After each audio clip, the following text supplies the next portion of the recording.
With the college football season wrapping up, and we're getting up into the last few weeks of the NFL season. The playoffs are going to be starting here pretty soon. Things are just kind of wrapping up overall, or at least we're getting there. The season in terms of college football ends on mid January, I believe, or like the first week of January. Um, so it's going to be, you know, and we have a bunch of bowl games coming up and New Year's Six games, and that'll be talked about in this video. And the playoffs as well are coming up here, and big games. But before we get there, because we still have a little bit longer to wait before we get to those big playoff games, I want to make a video about the things that I can't stand about football. This could be just in general. This could be about college football. This could be about the NFL. I've got a list.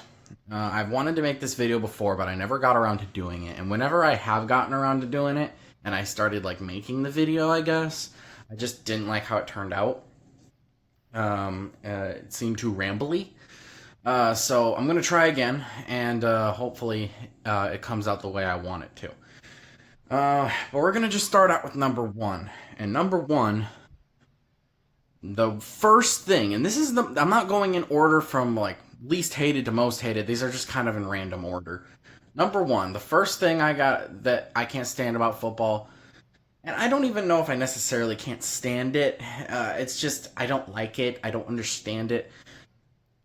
The people that spend a ton of money to go to football games, right? You go on wherever you get your tickets from. Maybe you get it from the school's website. Maybe you get it from the NFL's website. Maybe you get it from third parties like Ticketmaster, StubHub, stuff like that, which is fine. But you spend all this money, and it's expensive. It's not cheap. It's not cheap to go to these games. Even to the Michigan Bowling Green game, for five of us to go or whatever it was like over $400. It was like $400 or $500 just to go to Michigan Bowling Green. Um, that's not even. Imagine if you're trying to take a bunch of people to a bigger game, like Michigan Ohio State. As you can tell, I'm a Michigan fan. That's why I'm using Michigan um, as a source for this. But you get all these people. You spend all this money on tickets, and then you leave in the fourth quarter, or you leave at halftime, or you're not at your seat for most of the game. This has happened on multiple occasions. I've gone to three Michigan football games in my life. Now, the first one I went to was it was like 12 years ago, so I don't really remember much from that day. I was very young. But the last two games I've went to, one of them was last year in 2022 for Michigan and Connecticut, and then the one earlier in this year for Michigan Bowling Green. And in both times, especially the first time, the Connecticut game, there are people that sit right next to us, and they have more people than we did. So you have to assume, right, that they spent the same amount, if not more, on their tickets than we did. And that's not cheap, right? It's like over $100 per person. And the lady that was sitting next to me, who was a complete, oh man, I don't even want to go on about it, but she was a complete meanie bowini. I don't know. She was a complete jerk. That's what I should say. She was a complete jerk, and she's also not there half the time. First of all, I'm sitting in my spot, and Michigan Stadium doesn't have normal seating. There's not like one of those actual sit down seats. You're sitting in stands, right? It's not like going to an NFL game or like at Ford Field where you can just sit, have a seat to sit in. You're sitting in stands. It's uncomfortable. It's not somewhere you'd want to sit for a long period of time, especially with jammed up with a bunch of people. Um, but what is the point in buying tickets to a game, spending all this money? Maybe she didn't pay for a ticket. I don't know. But what is the point in that? And then not being there half the time. She didn't show up until the second quarter. And then, it wasn't even at the beginning of the second quarter. It was like halfway through the second quarter. And then she complained at me because I was sitting in her spot, but I couldn't really do anything about it because I couldn't scoot down. There was too many people. We're all scrunched together already. I literally could not, move over anymore if I tried without invading other people's personal space. And she got mad at me like it's my fault. Uh, Michigan fans are the worst. I mean, there are fan bases that are bad, and I can say this because I'm a Michigan fan. Michigan fans are complete dicks, completely dicks. I've met some really mean Michigan fans, and they think they're way better than everyone else. And I can say that as a Michigan fan, and it hurts to say that because I don't want to say that. I want to say Michigan fans are great. I want to say they're like Nebraska fans or Iowa fans, and they're just wonderful people. But it's just not the case. It, they suck, but that's not what the complaint is. She left at halftime and didn't come back till the fourth quarter to finish the game. Uh, and then you have half the people leaving at halftime anyway, or in the third quarter, or like whatever, right before the game ends, which is fine. Like it's your money at the end of the day, right? And that's why I'm not saying I hate it because it's not my money, right? Like I personally would say for the whole time, unless your team is getting blown out, right? If your team's getting blown out, fine, get out of there, beat the traffic. But like if your team's winning, if it's a close game maybe okay. The only way I would actually be okay with it is if your team is getting blown out or the weather's horrible. Maybe it's way too cold or it's pouring down rain and it's not worth it to you. Fine. But this specific UConn game, it was early September, mid September or something. There's a video on the channel. It was a noon game. It was sunny. It was a beautiful day. There was no wind, no rain. We had sunshine. It was a beautiful day in Ann Arbor, Michigan. And half the people leave at halftime. And it's like, I understand we're going to win the game, right? But like, you spend all this money. What is the point? What is the point? Stay the whole time. Watch the backups play. Now again, it's not super annoying to me because it's not my money. We're already 7-8 minutes into this, and I'm not even close to done. This is going to be a long one, so strap in. I think we can all agree that commercial breaks are the worst, right? Any amount of advertisement is unavoidable. You can pay for whatever premium, whatever. You can be paying for all these premium things. I pay for YouTube Premium. Now I know a lot of people have said, "Well, use an ad blocker. It's free." I don't watch videos on my phone, and I don't watch videos on my computer. I watch most of my YouTube at home on my TV through my Fire Stick, and there's no ad blockers on there. So I can't do that. But I pay for YouTube Premium because I hate ads. I hate getting 2, 3 ads in a row. I hate getting an ad every 3 minutes. It's annoying. And it's the same thing when you're watching football. The only problem is you can't really avoid the commercials. The commercials are always there. And I understand it's like commercials are almost a part of football. During the off season when you really miss football and you're desperate for any amount of football, you're like, man, I can't wait to see football commercials. And then you say, you see the football commercials for about 2 hours, and then you're over it. You're like, okay, I'm done with these commercials, man. New commercials, please. And then they keep showing the same ones the entire season. And you know what? And I'm not even complaining about commercials in general, because, like I said, you're not going to be able to do anything about that. It's unavoidable.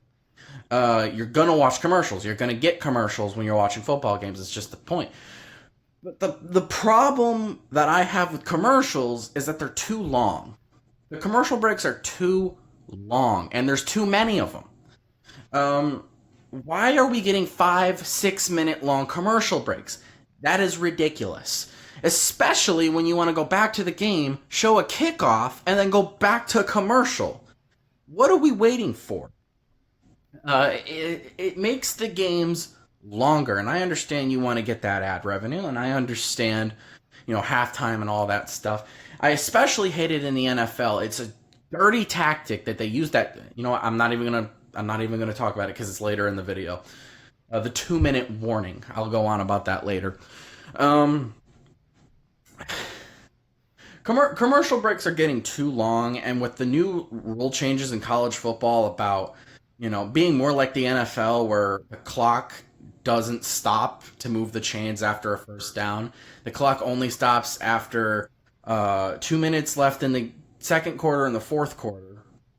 That's when the clock will stop to reset the chains.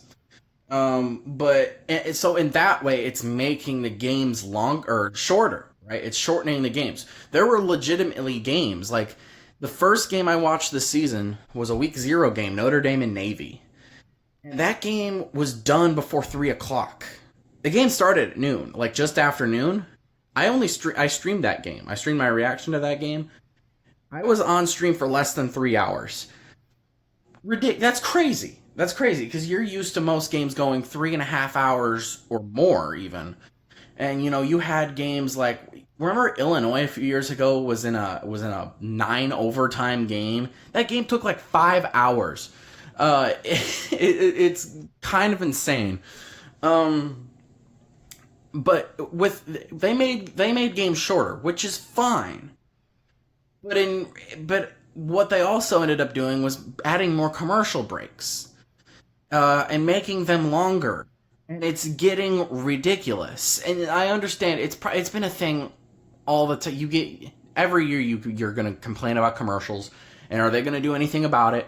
No, they're going to continue to do it as long as people continue to watch. When you have people watching, 19 million people watching Michigan and Ohio State from this year, yeah, you're going to get your commercials in. So, because people are watching, people are going to sit through it because they want to watch their football.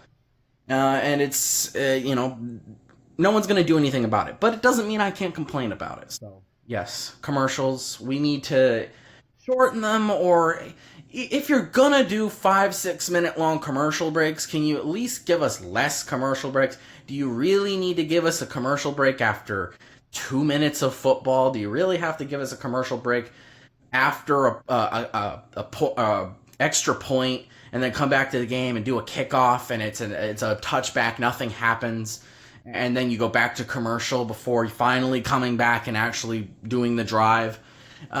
Is that really necessary? Like, can't we wait until after the kickoff to go to commercial? That would be fine. It just, you end up.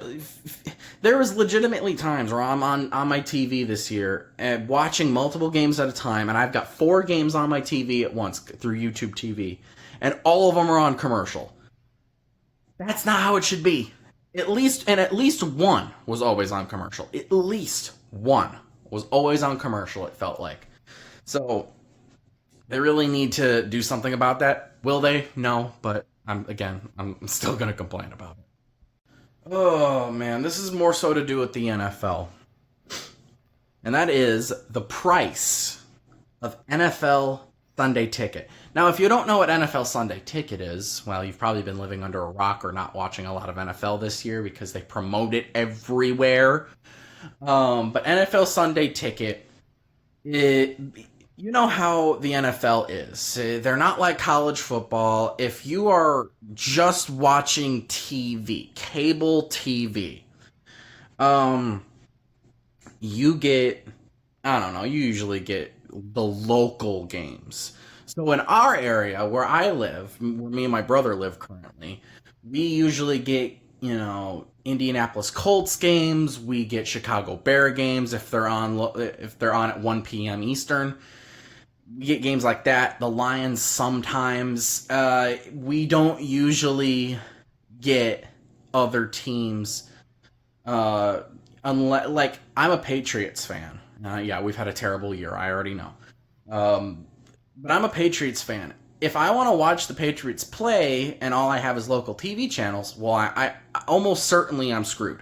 If they come on Sunday at 1 p.m., they're not going to be on TV because I don't live anywhere near there. It's not in the area. If they're in an afternoon game, I might be able to watch it, depending on what the NFL feels like showing you. Basically, the only way I'm guaranteed to watch a Patriots football game is if they're on the Sunday night game, Thursday night game, Monday night game, then they're on TV. Well, Prime Video or whatever it is. Um, but with NFL Sunday Ticket, it allows you to watch all the out of market games. So the Patriots played the Chiefs earlier today. As on when I'm recording this video, they lost, but it was on at 1 p.m. Eastern. It was at New England.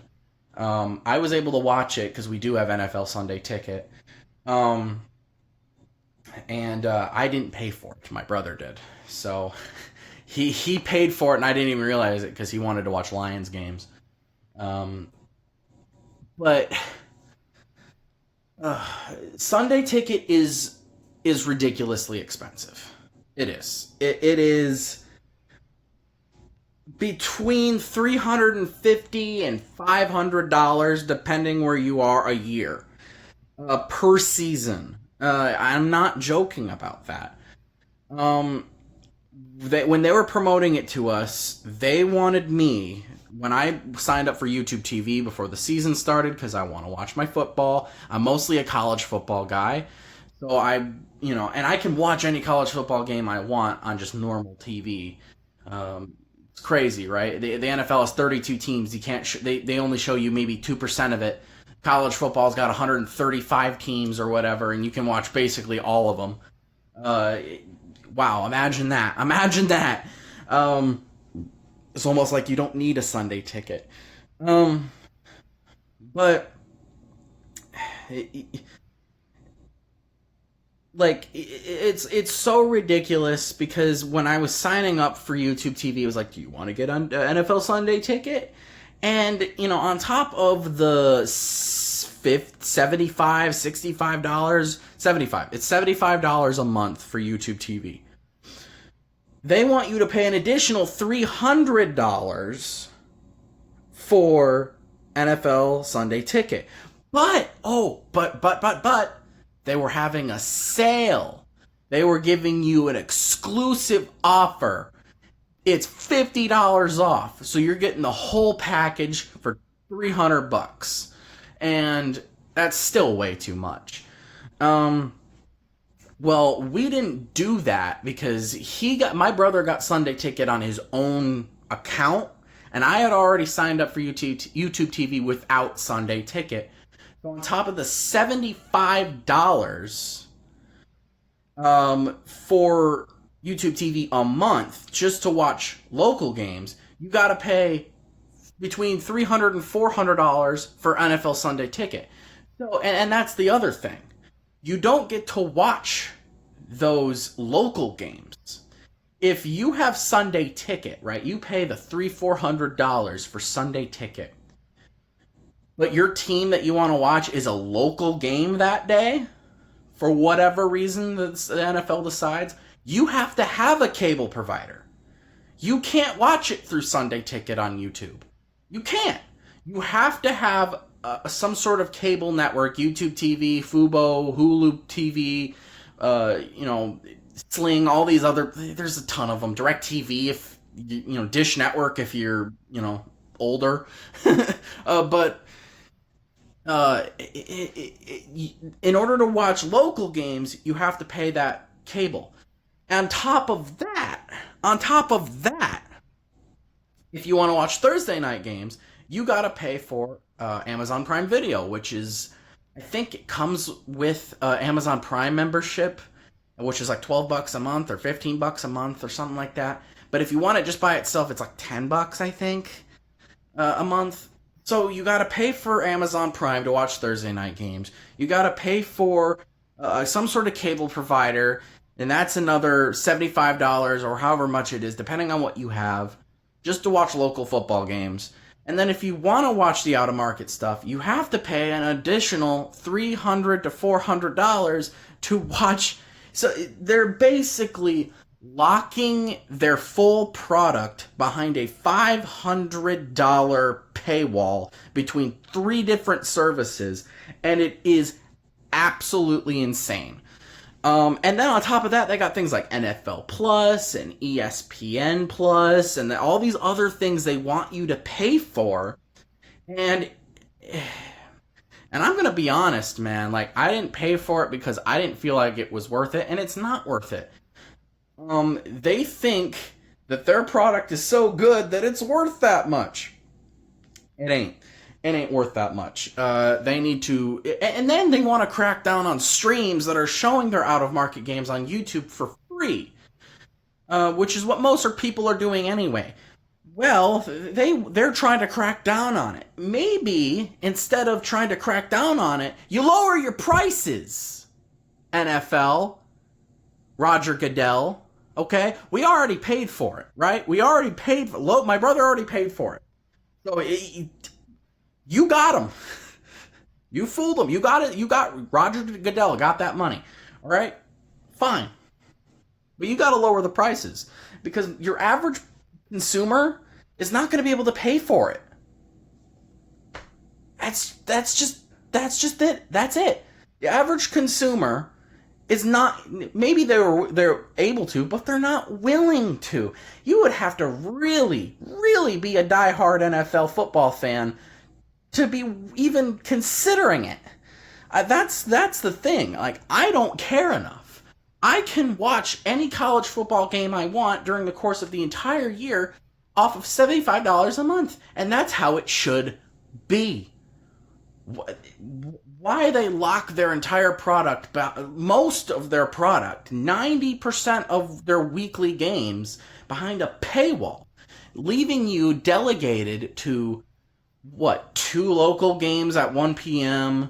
on Fox and CBS, a 4:30 game, and a night game. They give you 4 games a day, maybe 5 if you're lucky.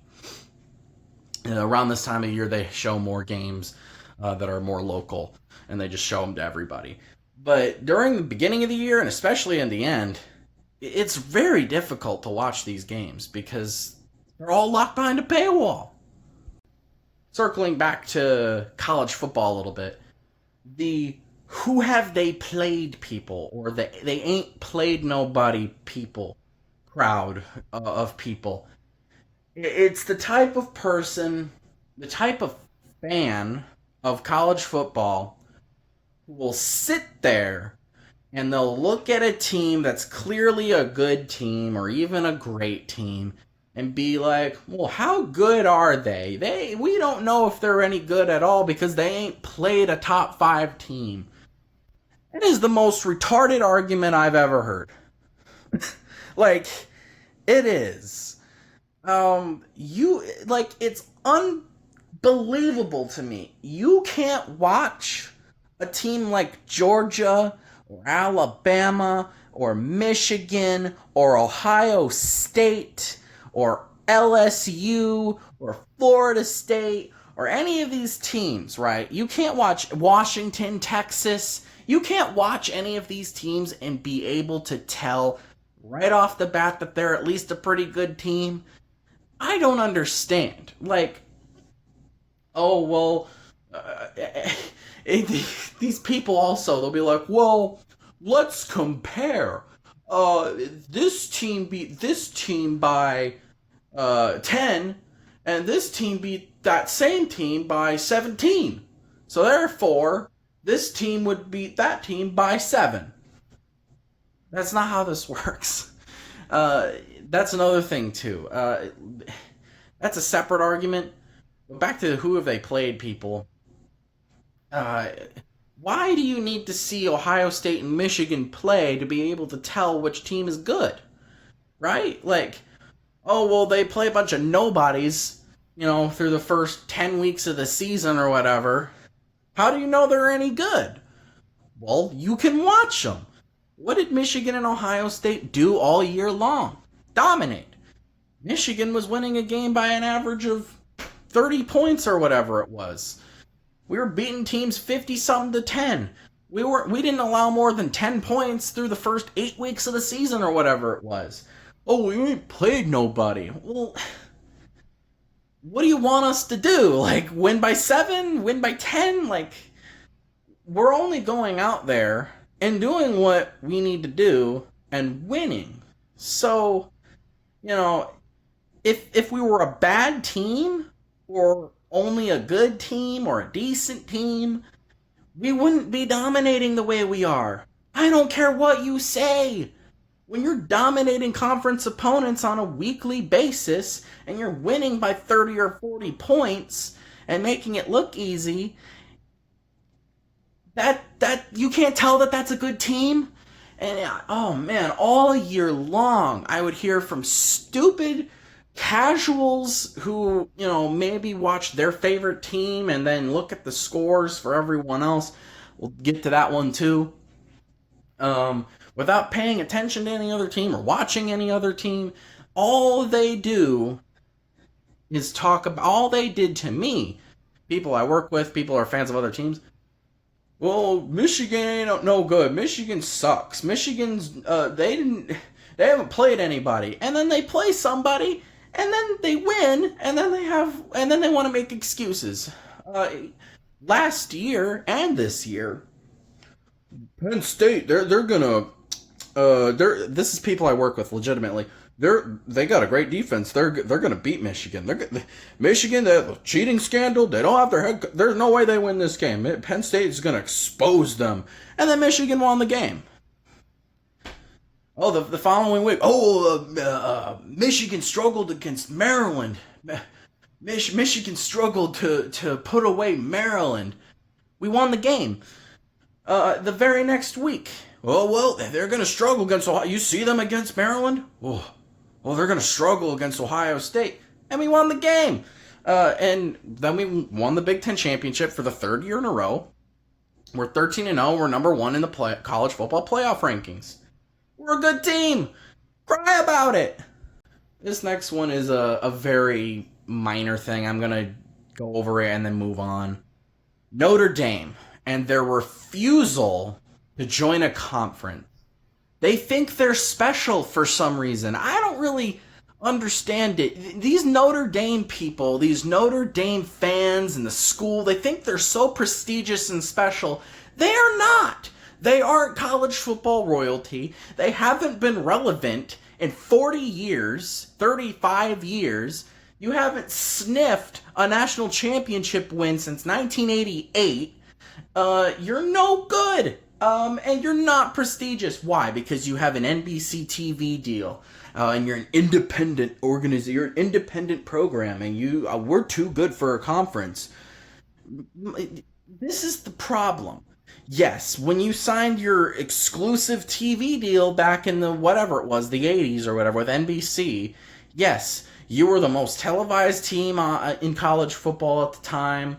Everyone watched Notre Dame. A lot of people became Notre Dame fans because of it.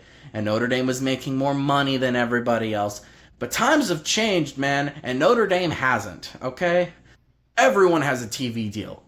These conferences are going to start making more, if not already have made more a year than Notre Dame. Look at the SEC and the Big Ten. All those schools are going to be making more money than Notre Dame. And guess what? Those teams are playing on NBC. Didn't Michigan, Penn State, wasn't that game on NBC this year? So why does Notre Dame think, I don't get it. I don't know why these people think they're so special. Join a conference, for Pete's sake. You're in the Midwest. You're about an hour and a half away from Ann Arbor, Michigan. Michigan and Notre Dame should be an annual, yearly rivalry game, 100%. It's one of the most prestigious rivalries in college football, and they never play each other. And you might be laughing at that and saying, well, it's not the most prestigious. That's because they don't play. The last time they played was 2019. We haven't played them since. It should be a yearly thing. When I first started watching Michigan football back in 2009, almost 15 years ago, right? Michigan and Notre Dame was a yearly thing. 2009, 2010, 11, 12, 13, 14, and then we stopped there, and we played again in 2018 and 2019, and we haven't played since. And that's not how it should be. It should be a yearly game every single year. These teams should be playing each other. Join the Big Ten, and you will play us. You will play the Ohio States. You will play the Michigans. You will play the Michigan States. All teams that Notre Dame has storied history with. Yes, they played Ohio State the last couple of years because of the home and home whatever that agreement they came to. Same thing with Michigan Notre Dame in 2018 and 19. There was a home and home kind of a thing. This needs to be a yearly thing. They should not be joining the ACC. They should not be independent. They should not be going to the Pac-12 or whatever. Join the Big Ten, and we'll bring someone else in as well, right? And that's how it should be. Notre Dame should be in a conference, and I don't know why they're not. This next one is aimed towards mostly Michigan in a way. Now, they're not totally to blame. They kind of are to blame. But this also just kind of goes for college football in general. Why? What is with the weak non-conference scheduling? It is actually insane. I 100% believe that no team should be playing 3 group of 5 or FCS level schools in a given year. That is ridiculous. What's more annoying, like, listen, Michigan in 2022, what was their first 3 games? It was like, Connecticut was in there, and Hawaii, and one other one. And then 2023, we played East Carolina, UNLV, Bowling Green. Why are these games that we're playing? Michigan has been on this streak the last couple of years of playing nobody cupcakes in the beginning of the year and absolutely demolishing them. And then going on to dominate the rest of the season, but it's kind of ridiculous that, listen, if you want to schedule one, FCS school or one group of 5 garbage can from some nothing conference, fine. But there needs, out of the 3 or 4 non-conference games that a team may schedule, at least, depending on how many it is, if you're doing 3 non-conference games, 2 of them need to be Power 5 programs. That means a team from the ACC, Big 10, Big 12, Pac-12, and SEC. At least 2 out of the 3. And if you're doing 4 non-conference games, 3 out of the 4. You can put 1. It could be at the very beginning of the year, make it as a little scrimmage thing, whatever. But there's no excuse for why you're playing that many group of 5 teams. That you don't need it. And another thing, it's almost more annoying, is these teams, it's mostly SEC schools that do this, but teams like Alabama and Georgia, not really Georgia doesn't really do it, but Alabama, LSU, these SEC schools that are scheduling FCS schools in November. What game did Alabama play before the Auburn game, before the Iron Bowl this year? Chattanooga. And who do they have scheduled for next year? Mercer. Why? Why are we doing this? If you want, fine. If you want to schedule one of those nothing teams you're going to beat by 60 points, then schedule it in September, when no one's watching it anyway.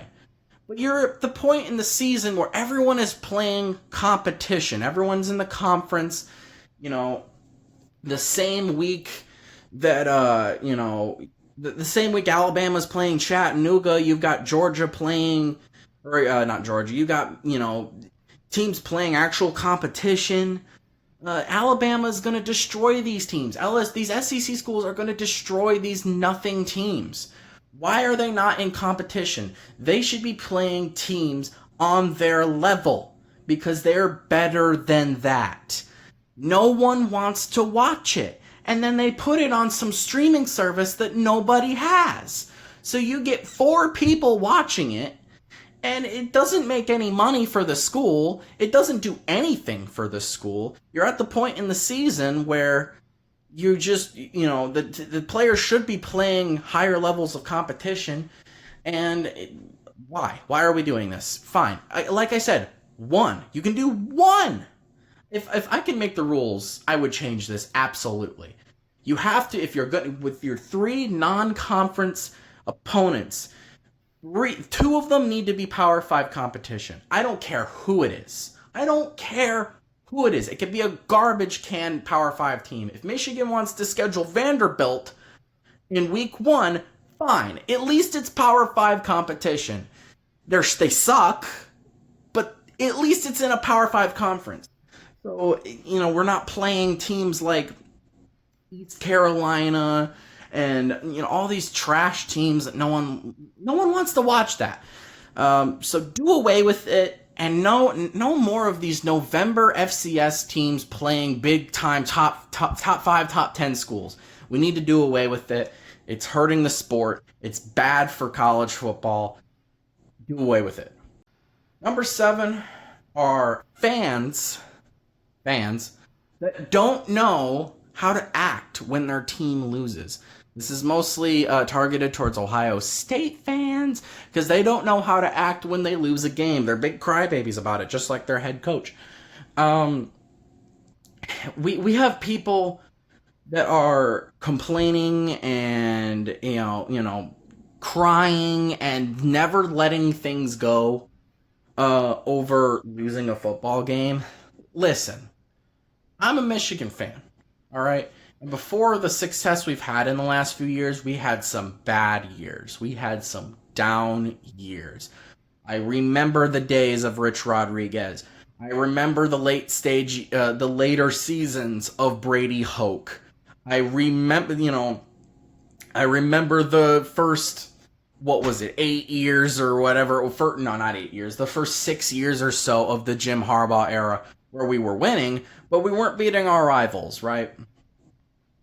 And these people don't know how to act. They don't. Listen, like I said, you can be mad. I've made videos in the past after we've lost to Ohio State or lost big games where I'm really upset and I'm ranting and raving and screaming. But at some point, I move on with my life. Do you think the game from 2018 bothers me today against Ohio State? No. For goodness sake, it was almost 6 years ago. I've moved on with my life. I'm an adult and a lot has changed.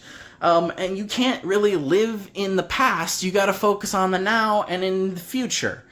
And let the past be the past. It's on the YouTube channel, so you can go back and look at those things and look back on the memory of it and see where I was at that time or where other people were at that time. But, you move on with your life. And a lot of these Ohio State fans, they still aren't over the loss in 2021. They still can't get over it. They still make excuses for every time they lose a game.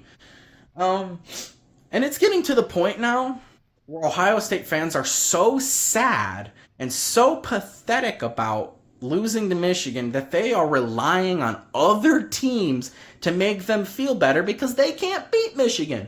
In 2021, it was Georgia. Oh, we hope that you lay 60 on them. Yeah, because you're living vicariously through a team who actually can compete with us, unlike you. In 2022, it was TCU. In 2023, in 2023, it's Alabama this year. So y'all really need to get over yourselves. Seriously. I don't even know what to say about it. Move on with your life. Focus on next year. Focus on the fact that you've got like 18 players leaving your team through the transfer portal. Focus on, maybe getting a quarterback.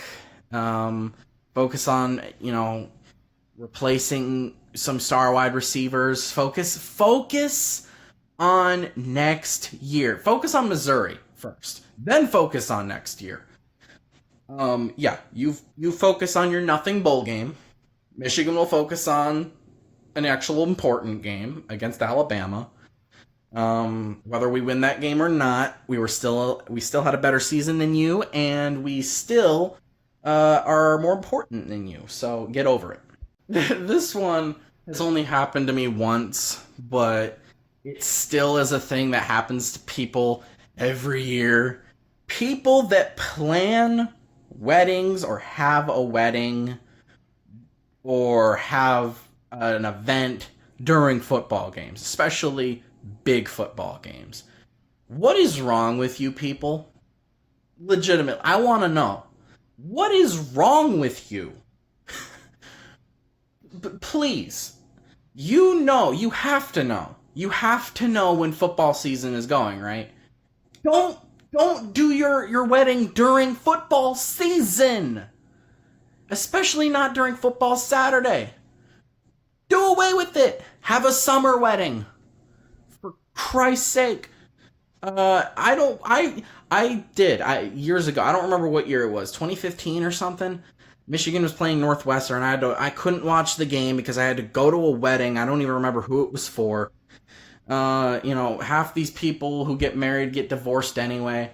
So in the end, it probably doesn't even matter. Um, I swear I didn't mean to say Linkin Park lyrics. But that it just came out. Um, but don't do it. I'm getting married in a couple of years, or just over a year, and we're doing it in the summer because my fiance and I are both football fans and aren't gonna want to be at a wedding, and we know we other people aren't gonna want to be at a wedding during football games. So we're doing it in the summertime. Um, please, just don't do it.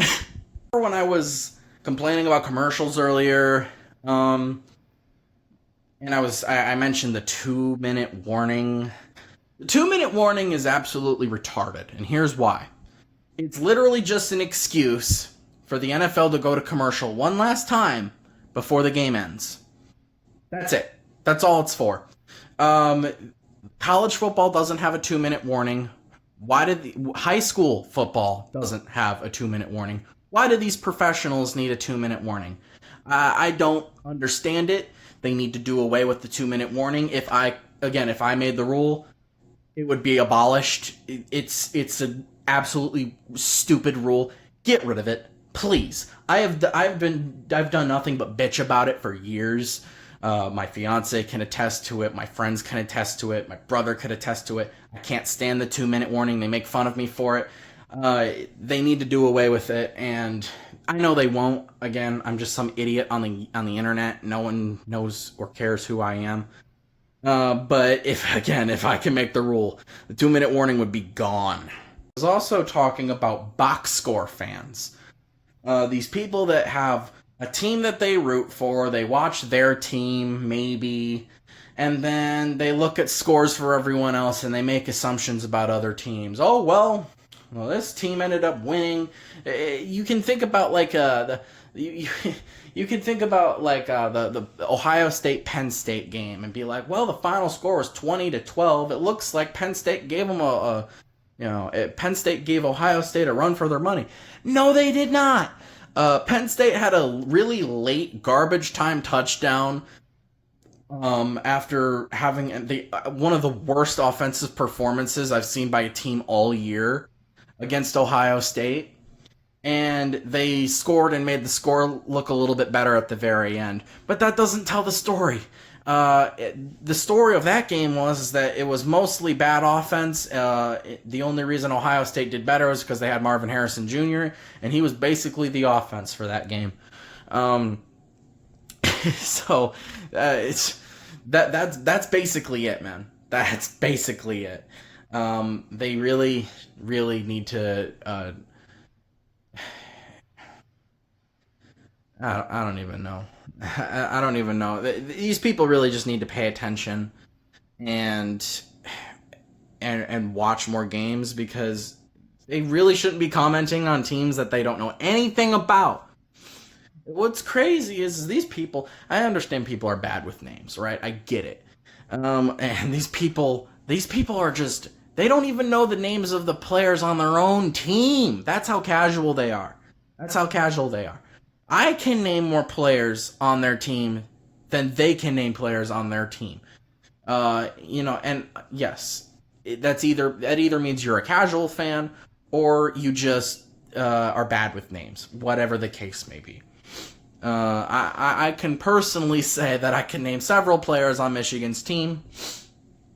I can, and it's not that hard for me, and that's good because I make YouTube videos about this stuff, so I kind of need to know this stuff off the top of my head, and I'm really good at remembering this kind of stuff.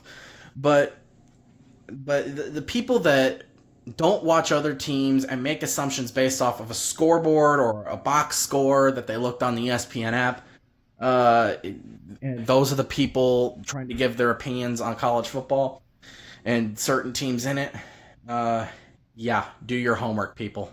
All right, the next couple of these are going to have to do with bowl games and the playoff committee, and I guess just kind of the playoffs in general.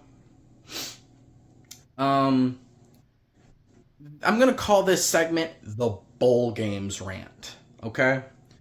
That's what I'm going to call it. Because bowl games are absolutely freaking horrible. Horrible. They are terrible. We are at a point where these bowl games are fucking worthless. Worthless. Why? This conference, what is it, whatever it's called, where certain games have to be contested between these certain teams from another conference. Why in the world are we getting Georgia and Florida State? Not a soul on planet fucking Earth wants to watch that game. Nobody. Maybe Georgia fans want to watch it. Maybe Florida State fans don't want to watch it. I can tell you that. No one else wants to watch it. Because we already know what's going to happen. Georgia's going to win that game. And you know it. The fact that we have these bowl games where you have it has to be the second place winner of the SEC versus third place in the Pac-12 or whatever. These conference realignment games, is that what you would call it? Like, oh, well, we honestly should do Georgia and Ohio State because that's a much better game and much more entertaining. Oh, but we can't based off of placement. Oh, Georgia got second in the SEC and Ohio State got second in the Big Ten, but they can't play each other. You have to give it to the first place or, the next best thing in the ACC, which was Florida State because they missed the playoffs. And so you end up, instead of getting games like Georgia and Ohio State, Penn State and Alabama, because I assumed that Florida State would have made it, and just better games like that. Notre Dame LSU. How did Notre Dame LSU not get on the schedule? That should have been on the schedule. They missed a huge opportunity. Why do they need to do bowl games based off of conferences and placements? No one gives a fuck. No one cares. Do away with it and just give us good games. And make them worth a damn. Because no one gives a shit. These bowl games are fucking worthless. Worthless. No one wants to watch Oregon and Liberty. Nobody. Nobody wants to watch Penn State and Ole Miss. No one wants to watch Notre Dame and Oregon State. Nobody. USC and Louisville. Who comes up with this shit? This is horrible. This is terrible.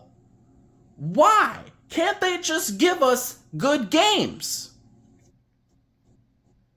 We live in a day and age of NIL and transfer portal and all of this stuff, and college football is so much different, but the one thing that they can't not change is that they have to have between two specific teams from these specific conferences. And another thing, why are we rewarding mediocrity? Why? Why? Why are teams getting bowl games at 6 wins? You're not a good team if you're 6-6. You don't deserve to be playing for a bowl game win. They need to change it. First of all, they need to cut the bowl games in half. In half. Make the minimum 8 wins. 8 wins. You need 8 wins. Again, I would change a lot of things if I actually gave it, if I was in power and I had any power, because I'm the only one that gives a fuck, right? I would change so many things. I'd make bowl games worth something. And with a 12-team playoff coming around, it's going to be worth even less. Those 6-6 bowl games, those 7-5 teams, 6-6 teams. 8 wins minimum. 9 if you want to be really specific. There's no need for fucking 45 or however many bowl games there is. Do away with it. Please. 15 bowl games. And you know what? And if you're gonna do this many bowl games during the season or during this time of the year, give us some interesting matchups early on. Because we are right now, it is what, December 18th, 19th when I'm filming this? We are in the early days of these. We're in the early days of these bowl games. And it's a bunch of teams no one cares about. No one is watching Boise State and whomever. No one wants to watch Tulane and freaking Oklahoma State, or what? That's not a real bowl game, but you know what I mean. No one wants to watch these nothing games at 1 p.m. on a Tuesday. No one's watching it. Why do you even have it? Just do away with it. 8 wins minimum. 8 wins. They need to actually start rewarding teams for having good seasons, for winning more games. If you really want, and this is what honestly I would do, if you're not all you need, New Year's 6. Now, 12-team playoff is coming around, so if you want to do a 12-team playoff and then do some New Year's 6 bowl games between other teams that just barely missed or whatever, fine. If we were still living in a day and age where we had a 14 playoff, I would do a 14 playoff and New Year's 6 bowl games, and that's it. You need at least 10 wins to get a bowl game, because they need to make it. They need an incentive to actually play in these games. Not every team deserves to be in a bowl game. No one wants to watch 6-6 Ohio play Iowa State Wednesday at freaking 6:30 p.m. No one's watching it. No one's watching it. Do away with it and give us more interesting matchups. I don't know why it's so hard. The day after the conference championship games come around, and then you sit there the next day and you're waiting, the playoffs mostly, but then you're, like, okay, well, I want to see what other bowl games that come out. Oh, they could do this. They could do Georgia, Ohio State. Oh, they could do Oklahoma and USC, the Lincoln Riley story. They could do LSU and Notre Dame, the Brian Kelly story. They can make it interesting. People would watch. People would watch those games. But they don't do that. They come out with all the bowl games, and you look at the list of the bowl games, and you're disappointed every year. And then half the dudes opt out because they don't want to get hurt over a nothing bowl game, and I don't blame them. People will say, oh, they shouldn't do that, they're quitters. Well, I do the same thing. What am I playing for? I don't give a fuck about a Pop-Tart Bowl. I don't care about a Quick Lane Bowl, GoDaddy.com Bowl, Little Caesars Bowl. Those aren't real bowl games anymore, but why should I care? Especially if I'm a high-profile player, and I can make millions of dollars in the NFL. Now, I understand with NIL and stuff that more players have an incentive to stick around because they can actually start making more money at the college level if they come back for a fifth year or whatever than going to the NFL and getting a rookie contract with much tougher competition. I get it. But with a lot of these teams, a lot of these guys aren't going to get those big NIL money. You know, they may be big, great players, but they're not well-known names. So they're not going to get that NIL money that Caleb Williams or, these big-time quarterbacks would get, right? So why I don't understand. Bowl games are broken, fundamentally broken, and with a 12-team playoff, it's going to get even worse and even more worthless.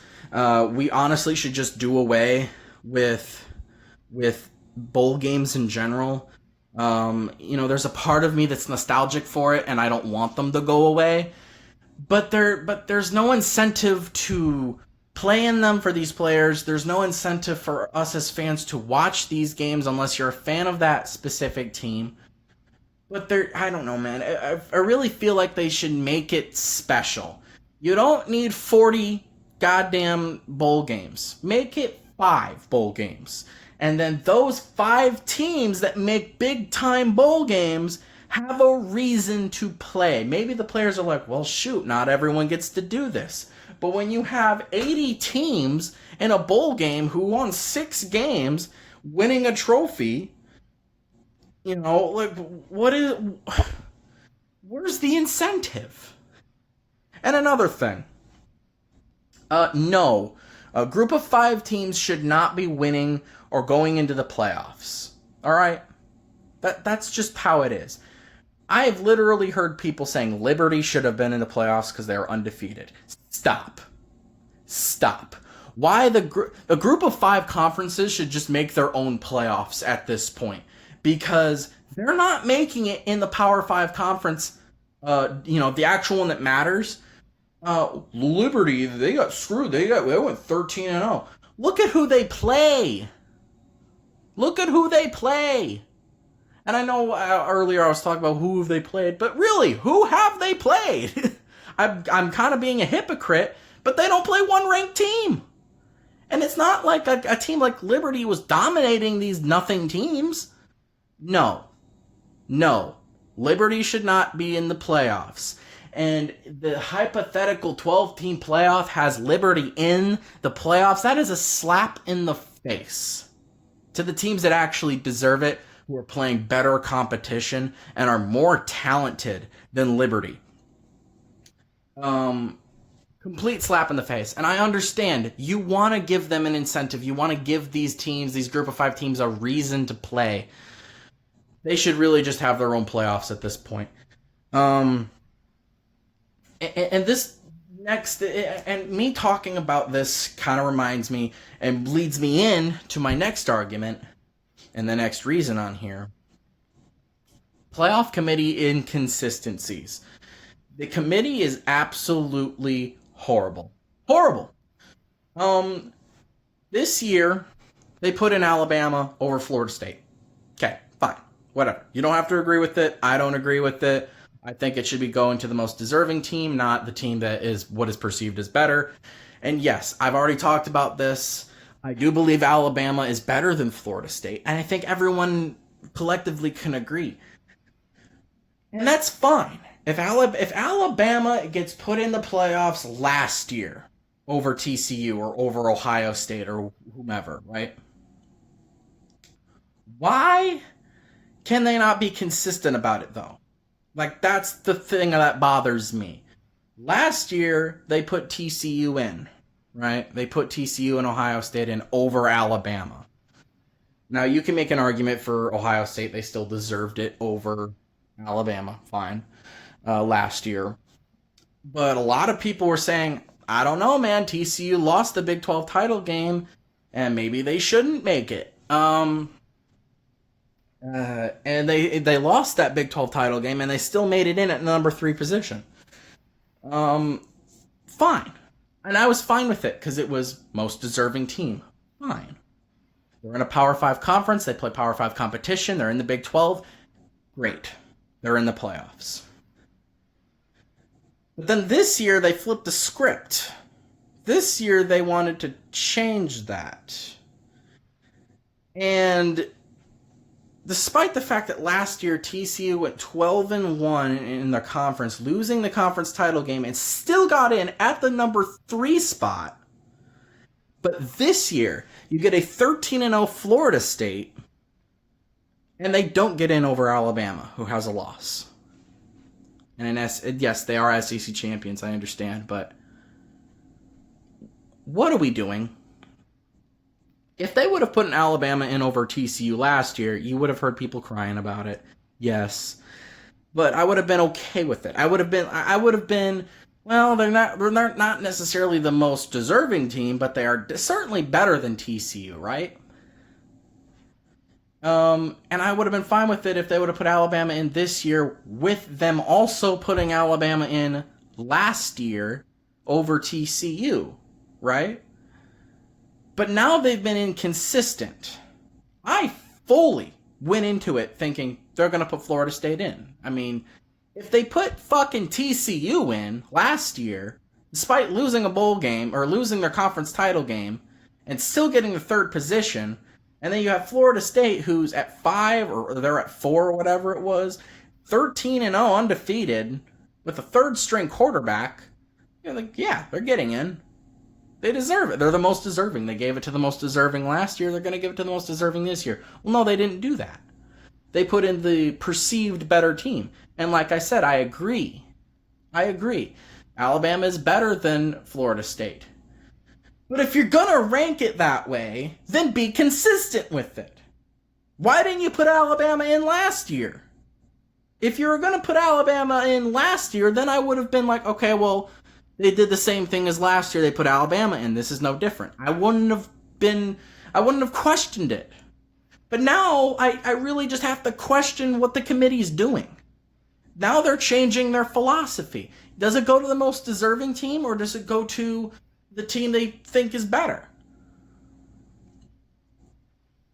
Be consistent about it. And on top of that, this is a little bit of a bonus one. Florida State fans, you people really need to get over it. This goes back to the Ohio State fans that can't get over losing or missing out or whatever. It's a different kind of thing. Yes, we know you got screwed over. We know you're not in the playoffs. Will you please move on with your lives? Please. We've got Florida governors who are just trying to get reelected, and get, the positive, affirmation from the people of Florida, trying to write a letter or whatever demanding that Florida State gets a shoe-in, or makes Georgia and Florida State kind of like a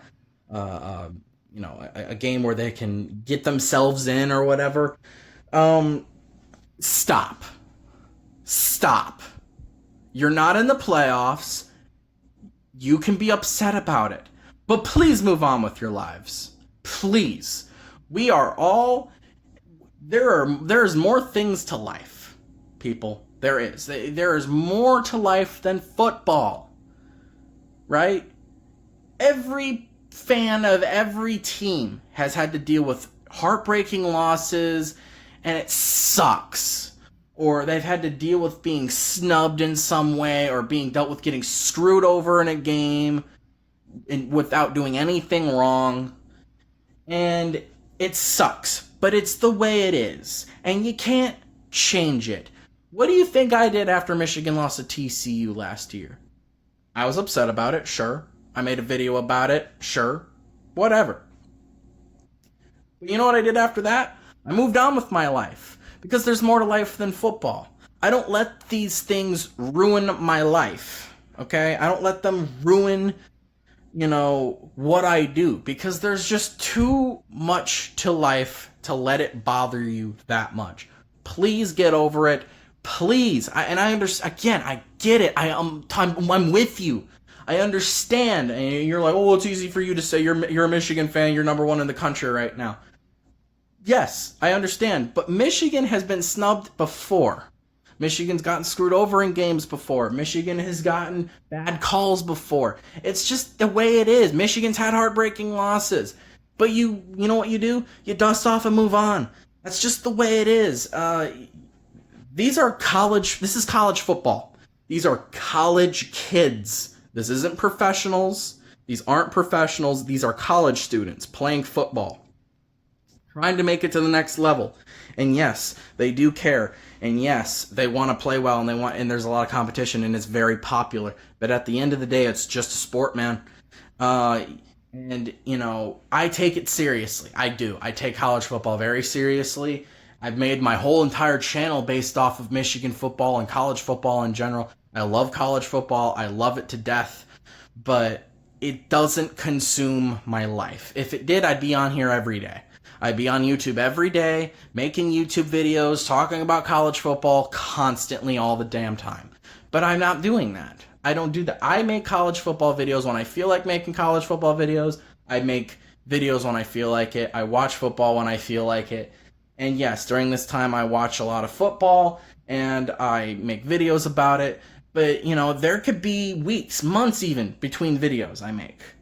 And that's because there's nothing for me to talk about. And you know what I'm doing during that time? I'm living my life. I'm working, I'm living, I'm spending time with my loved ones. You should do the same thing!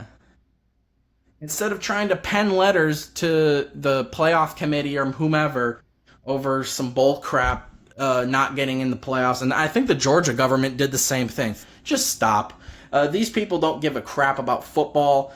All they are trying to do is try and get votes from people that are with them and are stupid enough to believe them. In no way should politics be involved in football. The NFL is already political enough. ESPN is already political enough with their agendas and their bullcrap. They're no different than CNN or Fox. They're all the same. Do away with it. Do away with it. No more politics in football. It doesn't belong. It doesn't belong in football. I don't want it in football. I don't want to talk about politics and drama in football. But unfortunately, that's just not how it is. And Florida State fans, you need to get over it. Football drama is one thing, that's the fun drama. Like, oh, Brian Kelly, at LSU possibly being in a bowl game against his, the team he was there for and abandoned in Notre Dame. And like, oh, I can't believe they didn't do that. I can't believe these two teams were ranked similarly, had similar records, and played similar competition just as well. Why did we not get an LSU Notre Dame bowl game? I just don't get it. I've been talking for a long time. My next video, I don't know. I might make another video before the playoff games are over. In all likelihood, the next video you'll see from me is a Michigan-Alabama post-game video. So depending on how that game goes will depend on my mood. But yeah, that's basically it. Those are 12 things I hate about football. I guess 13 if you count the Florida State thing. Yeah.